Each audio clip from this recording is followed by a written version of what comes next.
네, 어쨌든 이 헌재 결과가 지금 뭐 한창 한덕수 지금 뭐 앞에서도 저희가 이제 여론조사 결과도 말씀드렸지만 대선 출마론이 막 대망론이 떴잖아요. 맞아요. 영향을 줄까요? 흐름이라는 게 있잖아요. 분위기라는 게 있습니다. 이게 뭔가 잘 될 것 같은 사람은요. 이게 뭐가 그냥 해도 잘 되는 거예요. 그냥 술술술 풀려나가는 예, 느낌? 그냥 뭐 왜 이렇게 뭐 일이 잘 되지? 이렇게 돼야 되는데 이게 딱 뭔가 막힌 거잖아요. 그렇다면은 흐름이 안 좋다, 분위기가 안 좋다 그렇게 볼 수밖에 없고 한덕수 대망론에 대해서 우리 성재영 앵커님이 초반에 국민 여론을 잘 전달해 주셨잖아요. 그게 민심이고 그게 천심이고 그게 국민적인 상식이고 그게 그냥 눈높이라고 생각이 들거든요. 그래서 추대론 대망론을 설계하고 기획하는 분들은 그런 국민들의 민심을 잘 받들고 잘 살펴보기 바란다. 그렇게 말씀드려요. 대리인 제가 찾아보니까 누굽니까? 법무법인 정론이고요. 정론. 정론이 아닌 것 같은데. 담당 변호사가 최철땡님께서 희한한 사람. 저는 이게 좀 영향이 있을 거라고 봐요. 네. 왜냐하면 물론 한덕수 대행이 대선 행보를 저는 결국에는 출마 안 할 거라고 보는데 일단 대선 행보를 계속 보이잖아요. 간을 세게 보고 계시는 거죠. 그런데 이게 부적절하다는 의견 오늘 MBS 조사도 있었고 여러 가지 있지만 이 지명해놓고 공식 발표만 했지 지명한 게 아니다라고 우기는 어처구니 없는 것들 이런 것들이 이제 유권자들에게는 훨씬 크게 와닿아요. 수준이 너무 낮다. 그래서 이런 부분 때문에 이 헌재가 그 인용 가처분을 받아들인 것도 있지만 이런 부분 때문에 더 이런 분이 대미통상을 한다고 이렇게 연계될 것 같아요. 수준이 이런 너무 판단력이 낮잖아요. 좀 부족한 분 그렇게 이미지가 될 수 있나요? 물론 대리인이 했지만 피청구인 측에서 그러니까 한덕수 대행 측에서 최종적으로는 좀 보지 않았겠습니까? 당연하죠. 그거 안 봤으면 그것도 일을 못한 거죠. 그렇죠. 안 봤으면 일을 못한 거고 어쨌든 저는 모든 조직이나 이런 데서 항상 거기 짱이 결과에 책임을 지는 거예요. 근데 이런 얘기가 나왔다? 그러면 피청구인의 짱, 피청구인 본인, 한덕수 대행이 수준이 그 정도인 거예요. 아 그럼 트럼프랑 맞으려나? 이게 좀 헷갈리긴 하네요. 그럴 수도 있겠다. 네, 헷갈리네. 근데 이제 지금 상황에서 한덕수 대행 출마를 앞장서서 주장했던 국민의힘 박수영 의원 같은 경우에 네. 어제 김문수 후보 캠프에 정책총괄본부장으로 합류를 했습니다. 근데 정책총괄본부장으로 합류를 하면서 기자들이 이거 한대행과 김 후보의 단일화로 대선에서 승리하려는 계획인가라고 물으니까 그냥 대놓고 이 단일화가 대선에서 승리할 유일한 방법이고 필승의 방법이다 이렇게 밝혔어요. 이 전략은 뭔가요? 그러니까 장 소장님? 박수영 의원 같은 경우에는 김문수 후보를 국민의힘의 대선 후보로 만들어가지고 대선 본선까지 나가는 게 목적이 아닌 것 같아요. 그러니까 위장 취업자라는 표현을 제가 이제 쓰고 있는데. 근데 위장 취업이 아니라 저건 전 대놓고 사기 취업 아닌가요? 나는 단일화가 유일한 전략입니다라고 그냥 위장도 안 하시네. 위장도 없잖아요. 정정하겠습니다. 네. 사기 취업이라고 생각을 합니다. 그러니까 목적이 따로 있는 거다라고 보여지고 한덕수 권한대행이 출마할 때를 대비해서 김문수 캠프를 좀 정리하고 김문수 후보도 후보 되더라도 우리 한덕수 권한대행이 나오게 되면 단일화합시다라고 내부적으로 좀 설득도 하고 분위기도 잡기 위한 바람잡이성 발언이 아닌가 좀 그런 생각이 듭니다. 그러니까 목적이 다 따로 있어요. 그러니까 대선, 본선 이게 목적이 아니라 그냥 대선이 끝난 다음에 당권, 주도권 이런 것들을 누가 가질까? 그 다음에 당의 대표, 최고위원 누가 될까? 그 내가 할까? 아니면 우리가 주도권을 계속 행사해야 되지 않을까? 윤핵관들이 지금 흩어져 있잖아요. 그 사람들이 야, 너 김문수 보면 뭐라 그래? 홍준표 보면 뭐라 그래? 야, 뭐 저기 저 누구야? 뭐 나경원 보면 뭐라 그러는 거야?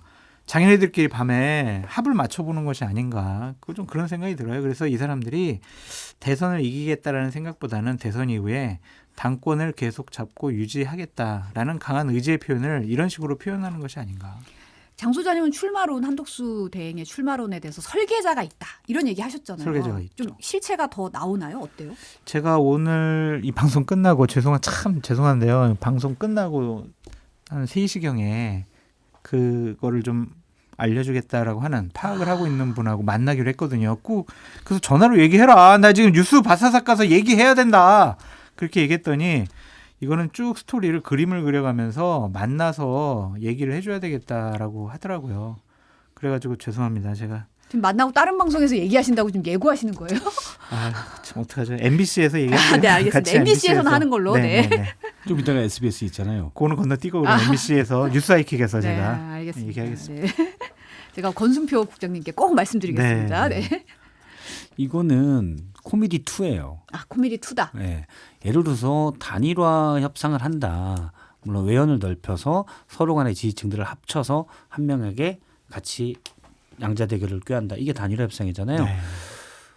이런 식의 단일화 기획은 지금까지 없었어요. 그러니까요. 그러니까 단일화를 하게 되면 각자가 주도권을 잡으려고 하잖아요. 그렇죠. 그러면 박수영 의원이 예를 들어서 한덕수 측에 가서 거기서 김문수 후보에게 단일화합시다라고 손을 내밀어야 되는데 한덕수 대행이 출마해야 된다고 계속 주장해놓고 김문수 측에 가서 김문수를 끌고 한덕수 측에 가겠다는 거잖아요. 그러면 이거는 김문수 후보의 지극히 만만함을 드러내는 거예요. 어떻게 이런 분을 캠프의 주요 직인 정책총괄본부장으로 임명을 합니까? 박수영 의원은 김문수 후보 측에서 일하는 게 아니라 결국에는 김문수 후보를 데리고 한덕수 대행 측에 가겠다는 거잖아요. 그렇죠. 그런데 이분은 뭐 그런 의사를 표현하는 의원들이 있을 수가 있지만 그분은 어떻게 캠프에 중책을 씁니까? 결국엔 나한테 양보하라는 건데. 그래서 이거는 결론적으로 얘기하면 김문수 후보가 여권에서 지극히 만만해 보이는구나. 사실은 이런 말을 꺼낼 수도 없는 거잖아요. 그러면서 내가 그 자리에서 요직을 달라고 그래요? 결국엔 당신 양보하세요. 당신 까면 안 돼. 양보하라는 건 까면 안 된다는 얘기예요. 최종 후보에 까면 안 돼요. 라는 얘기인데 그런 분이 가서 요직을 맡는다? 김문수 후보 자체도 지극히 만만하고 여당 의원들도 지극히 만만하게 보고 있다. 이거를 드러내는 방증이라고 봅니다. 김문수 후보도 이렇게 한덕수 권한대행이 나오면은 내가 국민의 후보인데 당신 단일화 안 해 이럴 생각은 없는 것 같아요. 그냥 본인도 단일화 해가지고 그냥 한덕수 권한대행이 되면 그냥 한덕수 밀어주면 되지. 이렇게 권력 의지가 상대적으로 좀 약한 것이 아닌가 그런 생각이 좀 듭니다. 그러니까 김문수 후보 측에서도 당연히 후보 본인도 한덕수 대행과 단일화를 해서 예를 들어서 뭐 통상 이런 부분에 대해서 좀 보완을 하겠다 생각할 수 있죠. 하지만 본인이 후보가 되려고 단일화를 하는 거잖아요. 그렇죠. 근데 저 사람 후보 만들겠다는 사람을 내 캠프에 중요직에 맡겨요? 어처구니가 없는 일이죠. 그래서 제가 코미디 2라고 얘기하는 겁니다. 화요일 오전까지만 해도 제가 이제 들은 거는 김문수 캠프가 가장 북적북적됐고 사람들이 많이 찾아와가지고 거기서 막 감당이 안 될 정도로 시끄럽고 혼란스러웠다고 하더라고요. 근데 이제 어제 저녁에 좀 얘기를 들어보니까 푹 꺼졌다는 거예요. 아니 뭐야 의지가 없어? 우리가 지금 김문수 지금 대선 후보 만들어가지고 조금 정치를 하고 싶은데 하지 못하는 여권의 분들이 계시거든요. 그분들이 난 복귀의 디딤돌로 김문수를 삼아야 되는데 뭐야 지금 권력 의지가 없고 한덕수한테 갖다 줄 거면 우리가 여기서 노력해서 뭐 하지? 캠프의 사기가 상당히 많이 저하되어 있다. 그런 얘기도 전달해 주더라고요. 이런 와중에 이제 어제 국회 이제 법제사법위원회에서 최상목 부총리 탄핵소추 사건 조사 청문회가 열렸습니다. 근데 이 자리에서 이제 더불어민주당 김용민 의원이 최 부총리에게 비상계엄 이후 휴대전화 교체했냐고 물었는데 교체한 적 없다고 답했어요. 근데 이제 정청래 법사위원장이 통신사 자료 근거로 이거 자료랑 다른데 이러니까 정확히 날짜를 기억하지 못한다. 휴대폰이 먹통이 돼서 지금 새 휴대폰 쓰고 있다로 말을 바꿨는데 법사위 영상 잠시 보고 얘기 나누겠습니다. 대한민국의 경제 수장이라는 사람이 삼성 최신 갤럭시 폰 S24 울트라가 6개월 만에 먹통됐다고요? 삼성 갤럭시 폰 누가 사겠습니까? 6개월 만에 먹통되는데 발언에 신중을 기해야죠. 아무리 거짓말도 좋지만. 네, 알겠습니다. 네. 경제수장이라는 사람이 삼성 최신 핸드폰이 보니까 2024년 6월 24일 날 바꿨는데 그것이 6개월 만에 먹통이 나가지고 12월 7일 날 다시 바꿨다고요? 네, 그 고장난 핸드폰 가지고 있습니다. 네. 삼성 핸드폰 직원들이 이거 보면 놀래 자빠지겠어요. 제가 봤을 때는 먹통이 났다고 얘기하는데 야 진짜 어떻게 그렇게 무책임하게 경제수장이 그것도 발언합니까? 제가 봤을 때는 본인이 위기를 모면하기 위해서 거짓말한다고 판단이 되고 그 말 한마디가 얼마나 삼성전자 핸드폰에 악영향을 끼칠지 아무 생각 없이 국익 침해적인 그런 발언을 하는 겁니다. 아니 근데 사실은 상식적으로 봤을 때 최신 휴대폰이 6개월 만에 만약에 이제 고장이 났다고 치면 보통은 삼성 AS는 정말 최고 수준이잖아요. 그렇죠. 사실은 뭐 이렇게 뭐 홍보하자는 건 아니고 이제 보통 AS 센터에 가는 게 상식적인 거잖아요. 비싸니까 이 휴대폰이. 그거를 6개월 만에 하필이면 계엄 나흘 뒤에 먹통이 돼서 교체했다? 수리를 한 게 아니라 물론 고장난 휴대폰을 갖고 있다고 해명을 하긴 했습니다만 좀 상식적으로는 납득이 되지 않는 설명 같다는 생각이 들긴 그렇죠. 하더라고요. 상식적으로는 납득이 안 되죠. 물론 여기서는 삼성전자가 의문의 일패를 당한 거죠. 갤럭시 S24 울트라가 6개월 만에 먹통이 됐다. 그런데 물론 뭐 그럴 가능성도 있습니다. 아, 보통 그렇죠. 이상한 네. 거 다운받으면 먹통될 때가 가끔 있어요. 그렇긴 한데 그럴 가능성을 완전히 배제할 수는 없지만 98% 정도는 뻥이다라고 생각할 수가 있겠죠. 네, 물론 고장 날 수는 있지만 이 고장 날수 상황이 있죠. 네, 그렇죠. 합리적 의심이 드는 상황인 건 충분히 맞죠. 합리적 의심이 네. 들죠. 계엄 선언하면 핸드폰 먹통되나? 아니면은 먹통돼야 돼. 먹통돼야 돼. 고장 나야 돼. 고장 나야 돼. 제발 고장 나라. 와! 막 이렇게 이러지 않았을까요?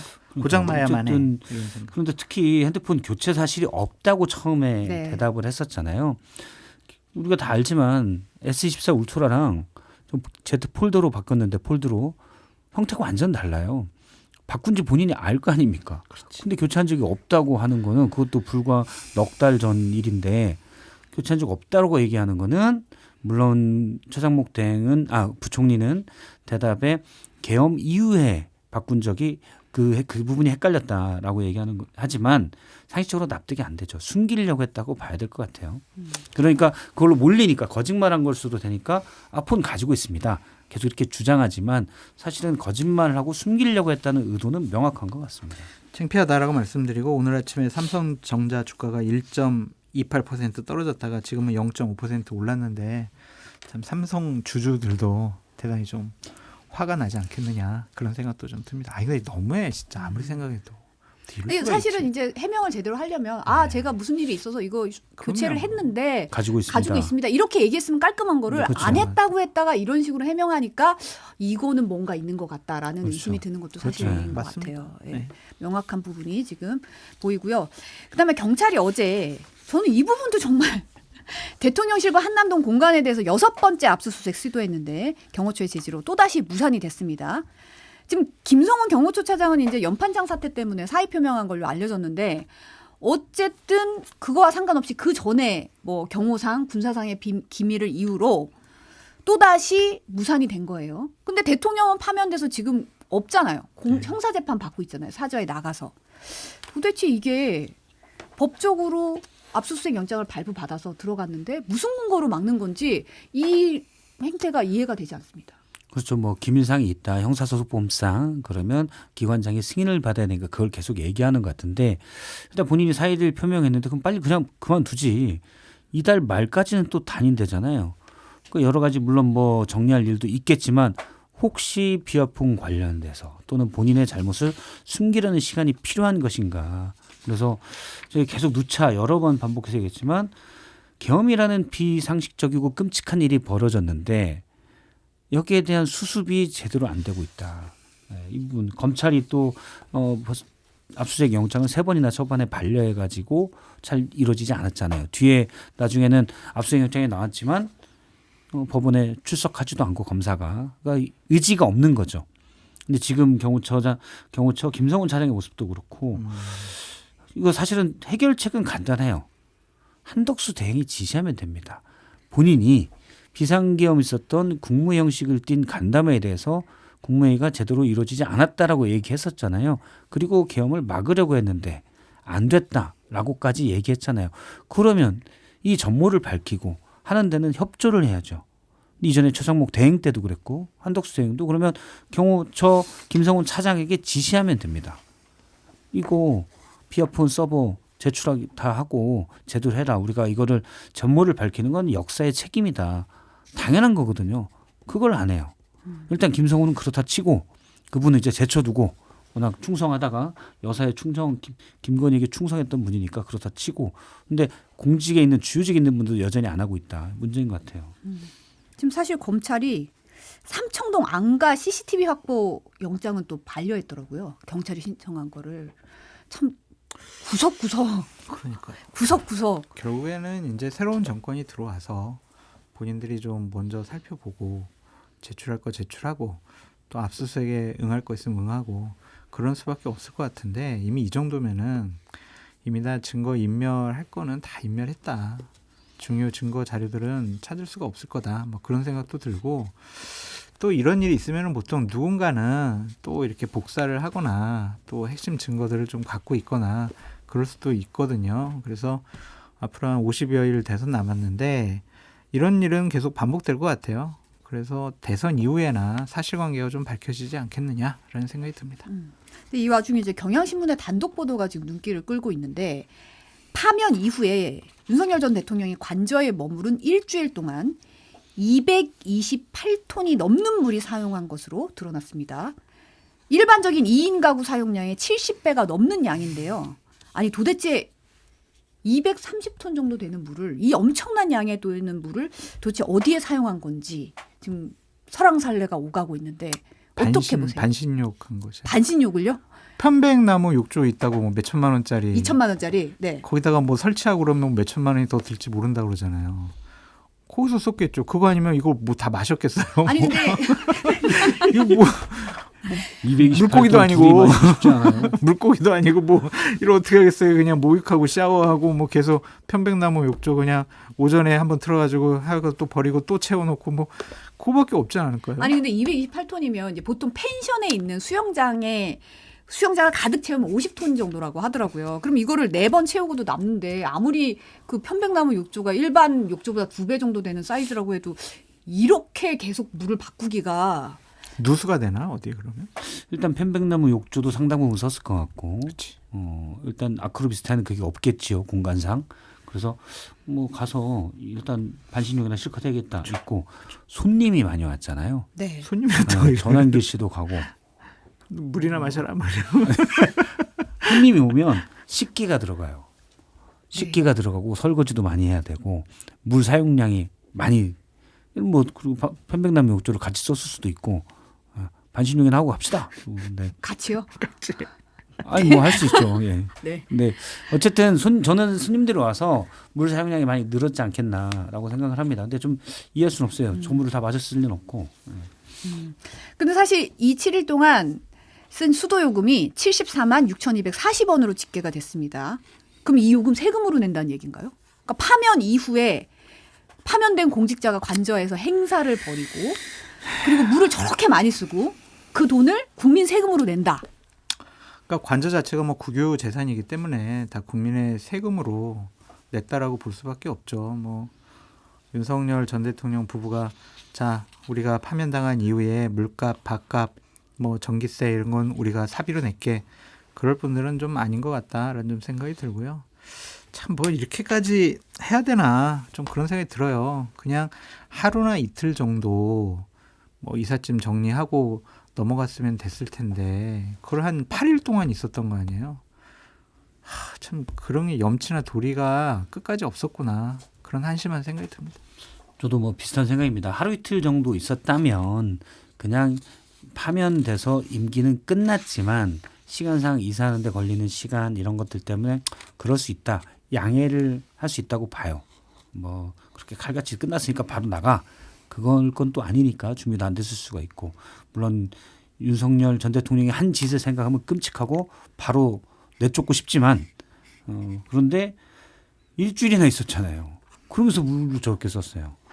이건 청구해야 된다고 봅니다. 네. 전기도 썼겠죠. 그렇죠. 하수도도 네, 오물 그러네. 네.